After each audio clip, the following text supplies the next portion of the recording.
Assalamualaikum warahmatullahi wabarakatuh. Perkenalkan, nama saya Alifa Setiorini. Saya berasal dari Universitas Jambi, Fakultas Ekonomi dan Bisnis. Di sini saya akan menjelaskan pengetahuan tentang pajak penghasilan pasal 21.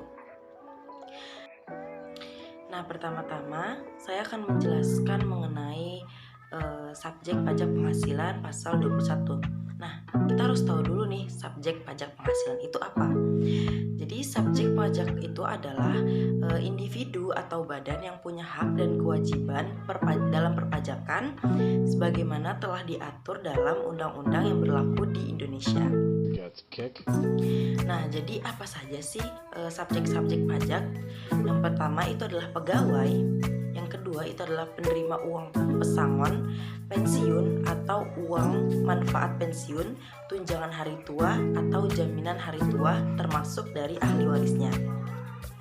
Yang ketiga itu adalah bukan pegawai yang menerima atau memperoleh penghasilan sehubung dengan pekerjaan, jasa atau kegiatan.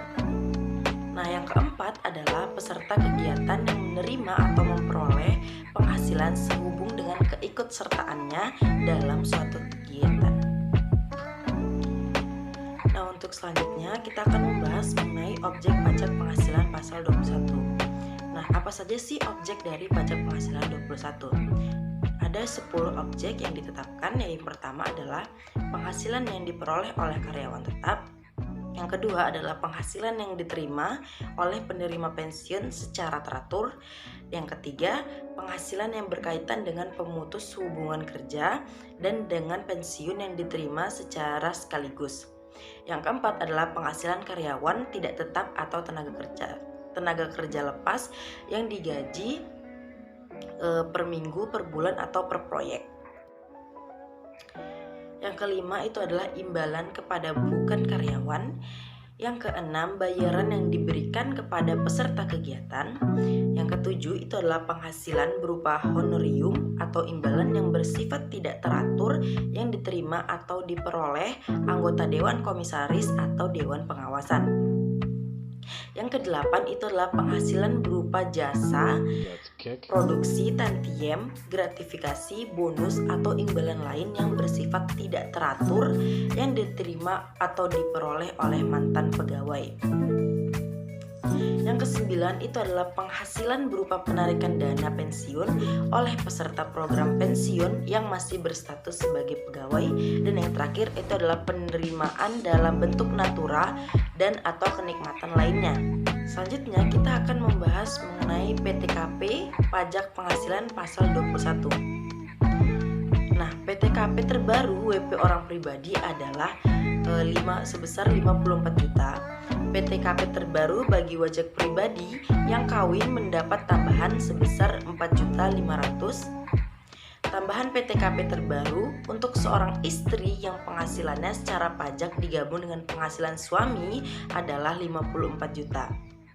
Dan yang terakhir adalah tambahan PTKP terbaru atau tanggungan dengan besaran untuk setiap anggota keluarga sedarah dan keluarga semenda yang berada dalam garis keturunan lurus serta anak angkat adalah 4.500.000. Nah, anggota keluarga sedarah ini maksudnya seperti orang tua, anak, dan juga saudara. Nah, sedangkan kalau misalkan keluarga semenda yang itu adalah mertua, istri, dan juga ipar. Untuk pembahasan selanjutnya kita akan membahas mengenai mekanisme dan tarif pemotongan pajak penghasilan pasal 21. Yang pertama itu adalah penghasilan di bawah 50 juta itu dikenakan tarif sebesar 5%. Untuk penghasilan di atas 50 juta sampai 250 juta itu dikenakan pajak penghasilan sebesar 15%. Untuk pajak penghasilan dari 250 juta sampai dengan 500 juta itu dikenakan pajak penghasilan sebesar 25%. Dan yang terakhir itu adalah pajak penghasilan di atas 500 juta itu sebesar 30%. Nah, yang terakhir kita bahas ini adalah mengenai kewajiban pemotong pajak penghasilan pasal 21. Yang pertama itu adalah setiap pemotong pajak wajib mendaftarkan diri sendiri ke kantor pelayanan pajak atau kantor penyuluhan pajak terdekat. Nah, yang kedua itu adalah pemotongan pajak mengambil sendiri formulir-formulir yang diperlukan dalam rangka pemenuhan kewajiban perpajakannya. Yang ketiga itu adalah pemotong pajak wajib menghitung, memotong, dan menyetorkan pajak penghasilan pasal 21 yang terutang untuk setiap akhir bulan takwim. Yang keempat adalah pemotong pajak wajib melaporkan penyetoran PPh pasal 21 itu meskipun nihil dengan menggunakan surat pemberitahuan atau SPT. Nah, yang kelima itu adalah pemotong pajak wajib memberikan bukti pemotongan pajak penghasilan pasal 21 baik diminta ataupun tidak.